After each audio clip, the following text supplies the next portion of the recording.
We've built and published one image, as well as ran containers in various ways. But now, what do we do once our container configurations become more complicated? Or if we want to run more containers simultaneously together? We can use the application Docker Compose in order to integrate with Docker. Docker Compose is an application that's separate from Docker, but allows us to define and run multi-container applications. Let's go ahead and start by taking our note-taking app and then including a Docker Compose configuration file in order to run our container with Docker Compose. So navigate to the note-taking app folder and then create a new file called dockercompose.yaml.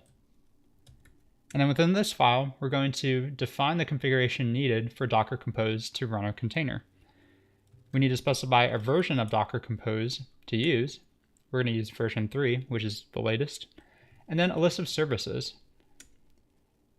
We're going to define one service called web for our web application.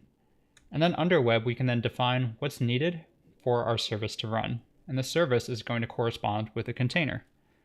I'm going to tell the service how to build. So we're going to take the Docker file in the current directory in order to build this container. And then I'm also going to specify ports to publish. I'm going to specify 3000, 3000.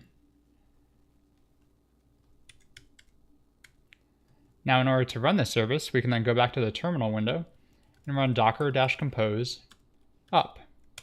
And then what that'll do is it'll read the configuration file, it'll rebuild the image if necessary, and then run our application. If I go back over here and refresh at localhost 3000, my note-taking app should be working just as before. Then in order to quit, I can type Control-C, and that will kill the container.